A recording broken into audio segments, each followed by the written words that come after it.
네, 어제 중국과 러시아 군용기가 우리의 방공식별구역 카디즈를 넘나들었습니다. 동해상에서 연합훈련을 벌이면서 이 같은 상황이 벌어진 건데요. 어떤 의미가 담겼는지 국방부 취재기자 연결해서 들어보겠습니다. 김문경 기자. 네, 국방부입니다. 네, 먼저 어제 상황부터 되짚어 보겠습니다. 중국과 러시아 군용기가 카디즈를 무단 진입한 것 언제부터였습니까? 네, 먼저 러시아 국방부가 유튜브를 통해 공개한 영상부터 설명을 해드리겠습니다. 어제 중러 군용기들이 동해상에서 연합훈련을 마치고 공개한 화면인데요. 화면을 보면 중국과 러시아 군용기가 보이고 동해상에서 연합훈련을 하는 장면으로 추측됩니다. 러시아 공군이 찍은 영상으로 보이는데요. 수호이 전투기 부근을 날고 있는 중국의 H-6 계열 폭격기가 눈에 띕니다. 앞서 중국 군용기가 무단 진입을 시작했고 뒤이어 러시아 군용기가 들어왔는데요. 중국 군용기는 어제 아침 8시를 조금 넘은 시각에 이어도 서쪽에서 러시아 군용기는 얼마 뒤에 동해 쪽으로 들어왔습니다. 그러니까 한반도 남쪽과 북동쪽에서 각각 카디즈에 무단 진입한 셈입니다. 이 군용기들이 카디즈에서 완전히 물러난 시간이 어제 오후 3시 20분쯤이라고 군 당국은 밝혔는데요. 7시간 넘게 카디즈에 머물렀던 건 아니고 들어왔다 나갔다 하는 상황이 계속됐습니다. 군 관계자는 10차례 안팎 정도 한국 방공식별구역 카디즈에 무단 진입한 것으로 보인다고 전했습니다. 네, 이게 전투기인지 수송기인지 또 어떤 군용기가 들어왔는지도 중요할 텐데요. 어떤 기종이었고 또 어느 경로를 택해서 무단 진입한 겁니까? 네, 모두 19대가 들어왔는데요. 대부분 장거리 비행이 가능한 양국의 폭격기들이 주종이었습니다. 중국은 모두 H-6 계열의 폭격기 4대를 앞세웠고 러시아는 Tu-95 계열의 투폴레프 폭격기와 수호이 계열 전투기, A-50 조기 경보 통제기 등 15대가 울릉도와 독도 방면으로 내려왔습니다. 두 나라를 대표하는 폭격기인데요. 핵무기를 실을 수 있어 전략 폭격기로 분류됩니다. 러시아에서는 수호이 계열의 전투기도 함께 진입했는데 비행거리 제한 때문에 장시간 머물지는 않은 것으로 보입니다. 군 관계자는 일부 러시아 폭격기의 경우 이어도 남쪽에서 한참을 더 밑으로 내려갔다가 다시 북상한 것으로 안다고 전했습니다. 네, 이렇게 진입했던 중국과 러시아 군용기 일부 동해에서 연합훈련을 했다고 하는데 정확히 어떻게 파악되고 있습니까? 네, 아침 일찍 이어도 서쪽으로 카디즈에 진입했는데요. 4대 가운데 2대가 곧바로 북동쪽으로 향했습니다. 이 중국 폭격기가 향한 곳은 울릉도 동쪽이었습니다. 중국 폭격기가 북상하자 이번에는 러시아 폭격기와 전투기가 남아있는데요. 마찬가지로 울릉도와 독도 부근으로 날아가서 중국 폭격기와 만나 연합훈련을 한 것으로 확인됐습니다. 군 관계자는 러시아와 중국 군용기의 연합훈련은 공중 합동 순찰이었는데 이 훈련은 중러 양국의 상호작용을 강화하고 공동 행동 능력을 향상시키는 훈련으로 보인다고 전했습니다.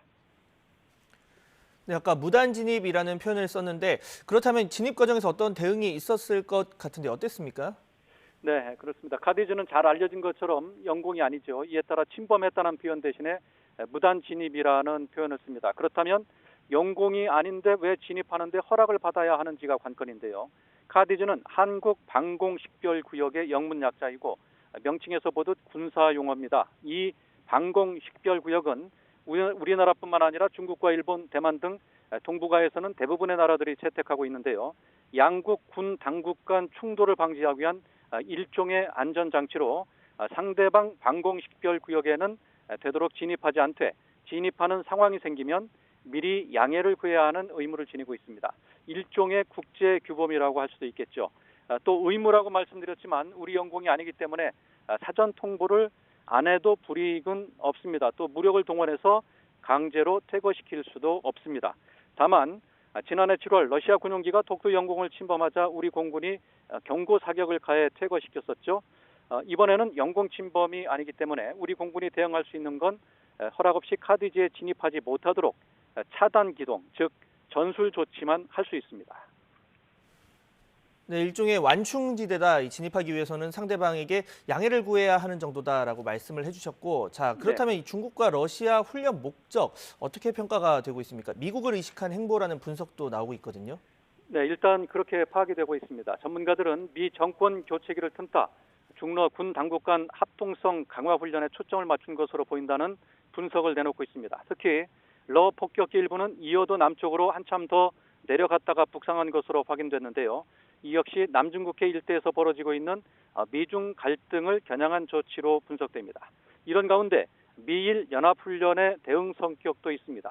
지난 16일 죽음의 백조로 불리는 미 공군 전략폭격기 B-1B 랜서 2대가 동해에서 일본 항공자위대 전투기들과 연합훈련을 실시했습니다. 당시 미일 군 당국은 동해와 동중국해, 오키나와 해상에서 진행된 연합훈련에 B-1B 전략폭격기 외에 자위대 소속의 F-15, F-2 전투기 15대를 동원한 것으로 알려졌습니다.